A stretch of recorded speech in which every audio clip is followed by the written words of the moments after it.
Shalom, selamat pagi, selamat datang di Renungan Harian Toraya Jumat 10 Februari 2023.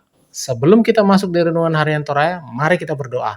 Bapa dalam nama Yesus, terima kasih atas segala kesempatan ini. Di pagi hari ini kami merasa segar, merasa dipulihkan, disehatkan. Dan sebelum kami membaca firman-Mu Tuhan, biarlah firman-Mu ini tetap tinggal di hati kami, dan kami lakukan setiap hari. Di dalam nama Tuhan Yesus. Haleluya. Amin. Pembacaan kita terdapat pada Amsal 6 ayat 1-8.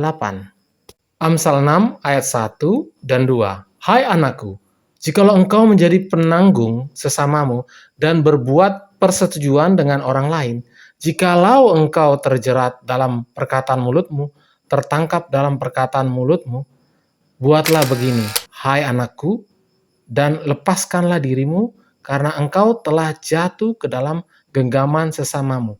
Pergilah, berlututlah, dan desaklah sesamamu itu. Jangan membiarkan matamu tidur dan kelopak matamu mengantuk.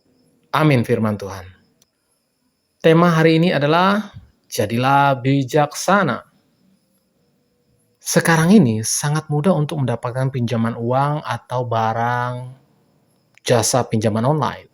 Pinjaman dengan barang jaminan dengan fasilitas kartu kredit, kredit bank atau koperasi, bahkan uang riba. Demikian mudahnya tanpa sadar orang sering meminjam untuk banyak keperluan yang tidak mendesak atau meminjam melebihi kemampuan, lalu kreditnya macet dan dikejar-kejar debt collector.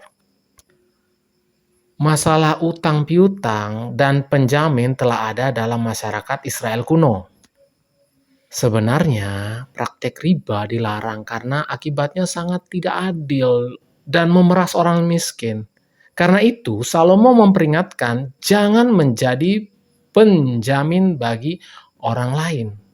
Orang yang terlilit utang agar bisa sebisanya mungkin melunasi utangnya dan membebaskan diri dari utang.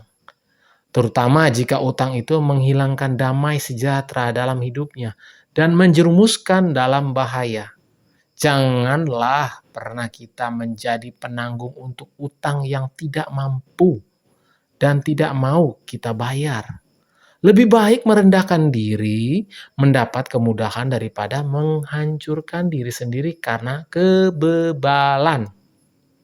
Untuk keluar dari utang-utang yang terlilit diperlukan usaha keras. Kemalasan dan sikap boros harus ditinggalkan karena hanya menambah utang dan kemiskinan. Tuhan peduli penderitaan orang yang terlilit utang dan kemiskinan.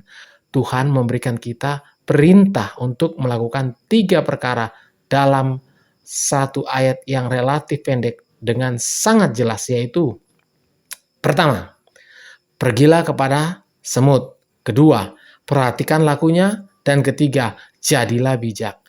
Bekerja keraslah dan gunakan waktu yang baik. Simpanlah hasil kerja dan dengan cermat demi memenuhi kebutuhan. Belajarlah pada yang kecil dan jadilah bijaksana. Amin.